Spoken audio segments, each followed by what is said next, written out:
آپ ابو طالب کا تذکرہ سن رہے تھے نا عزیزان گرامی، یعنی یہ نبی وحی الہی کے بغیر نہ بولتا ہے، نہ اڑتا ہے، نہ دیکھتا ہے، نہ چلتا ہے، نہ سنتا ہے، نہ سوچتا ہے۔ بولتا ہے تو وحی الہی سے بولتا ہے، دیکھتا ہے تو وحی الہی سے دیکھتا ہے۔ عزیزان گرامی، ہم نے قرآن کی جب تلاوت کی تو ہم نے دیکھا جو اللہ کی مرضی کے بغیر نہ اڑتا تھا نہ بولتا تھا، وہی نبی دعوت ذوالعشیرہ میں ابو طالب کی مرضی سے اٹھ بھی گیا، ابو طالب کی مرضی سے بول بھی گیا۔ اے میرے پالنے والے، لن تجدہ لسنت اللہ تبدیلا، تیرے قوانین میں کبھی کوئی تبدیلی واقع نہیں ہوتی۔ یہ نبی تو تیری وحی سے بولتا تھا، یہ نبی تو تیری وحی سے اٹھتا تھا۔ آج ابو طالب کی مرضی سے بول کیسے گیا، ابو طالب کی مرضی سے اٹھ کیسے گیا؟ تب بدلانا تو یہی تھا کہ اگر آج وہی آئے گی تو ابو طالب کے پیکر میں آئے گی۔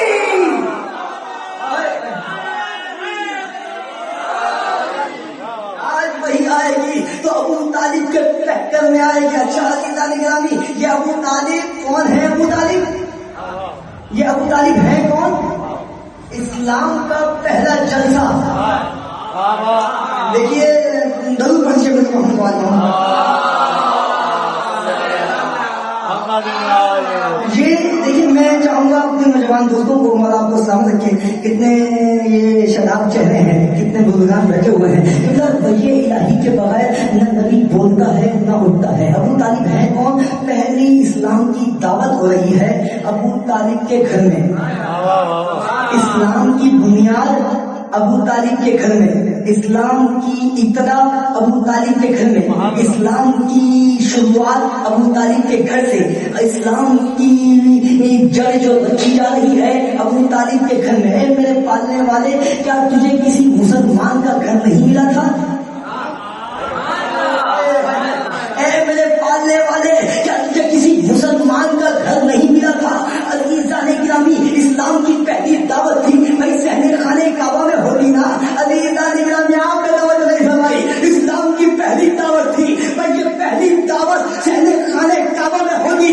عجب نہیں جواب آئے کہ ابو طالب کا آنگن اگر صحن خانے کعبہ سے افضل نہ ہوتا تو کبھی بھی اسلام کی پہلی دعوت ابو طالب کے گھر میں نہ ہوتی۔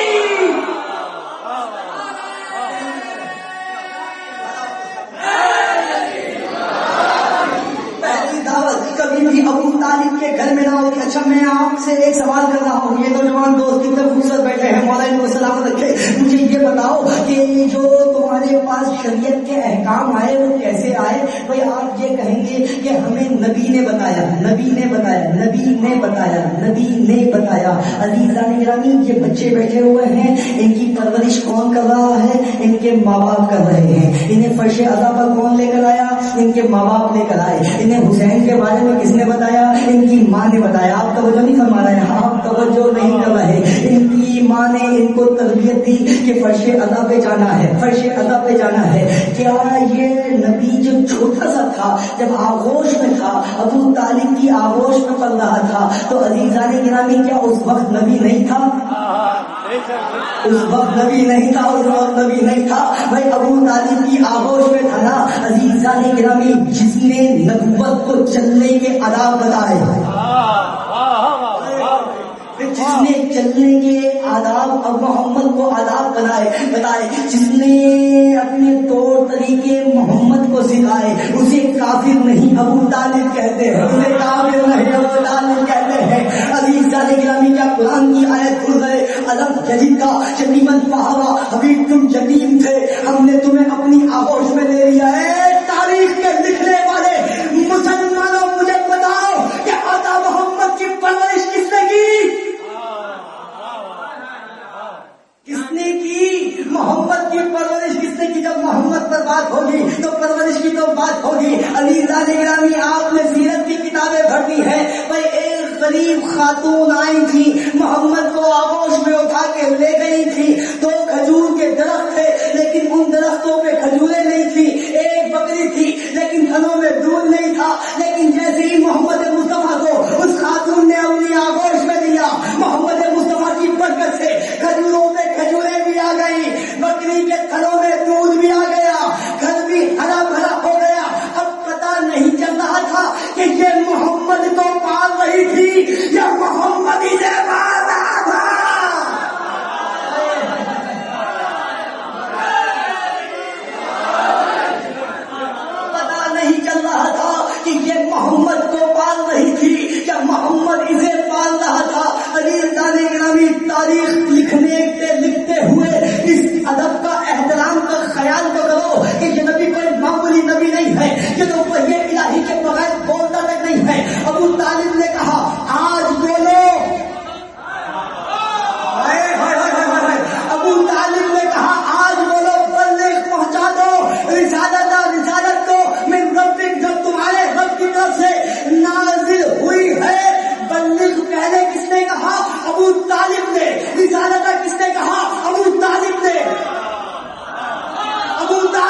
کیا ہے.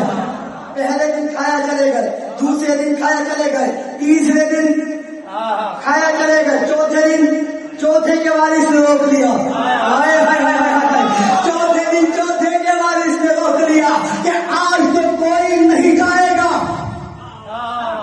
آج تو میرا محمد جب تک پہنچانا دے پیغام. اور پھر تاریخ نے لکھا کہ فتبسم ابو طالب مسکرائے, اور مسکرانے کے بعد علی کو محمد مصطفیٰ کو دیکھا اور کہا یا سیدی, اے میرے سید, یا مولائی, اے میرے آقا, اے میرے مولا,